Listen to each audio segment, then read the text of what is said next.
अरे गोरिल्ला भैया, आप कहाँ हो? देखो ना, ये कोबरा मुझे पकड़ के रखा है। अरे कोबरा, मुझे छोड़ दे। अरे लिली बहन, तुम चिंता मत करो, मैं अभी इसको मार के तुम्हें इसका जहर देता हूँ।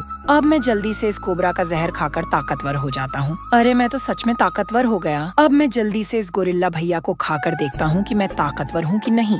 अरे बहन, मैंने तुम्हें बचाया है, तुम मुझे मत मारो।